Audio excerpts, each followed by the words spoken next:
ओम श्री गुरुवे नमः। ओम शांति ही शांति ही शांति ही। प्रणाम भगवान।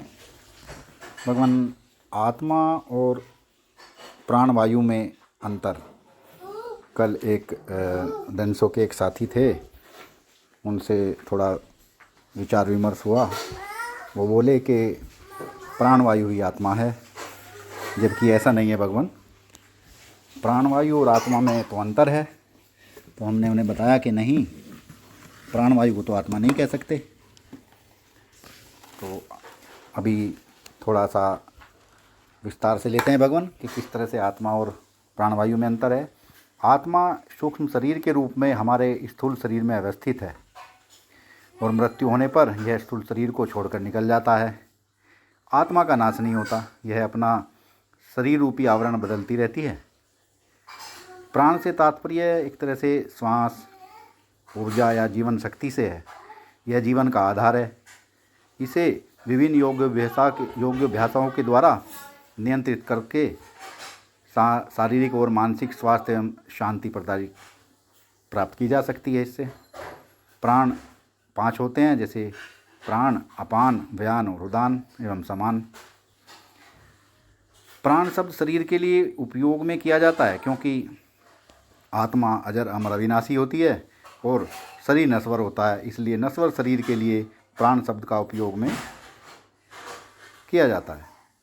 प्राण भौतिक साधन है, आत्मा अभौतिक है। आत्मा नित्य है और सदा रहने वाली है। प्राण अनित्य है।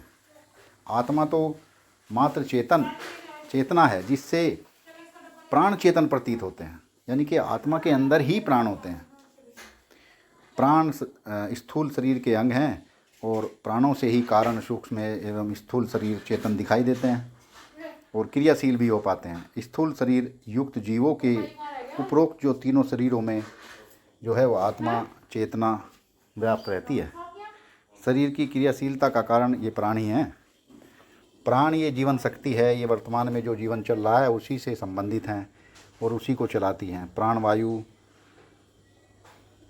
अग्नि, शस्त्र की पीड़ित होकर उनका अंत भी हो सकता है और आत्मा इन्हीं से ना तो मृत्यु को प्राप्त हो सकती और न ही किसी प्रकार की क्षति हो सकती। उसको किसी भी आक्रमण या हानि पहुंचाने के विचार से आत्मा को कोई क्षति भी नहीं पहुंचा सकता, खरोंच तक नहीं आ सकती आत्मा के ऊपर। किंतु प्राण हमेशा क्षतिग्रस्त होते हैं।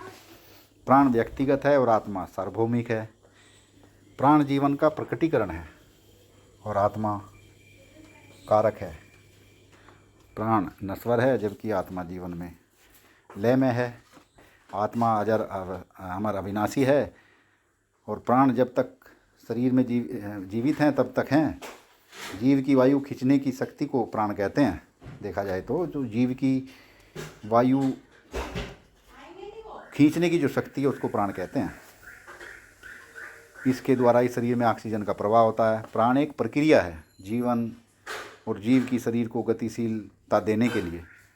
जीव प्राण को शरीर की आवश्यकता अनुसार चलाता है।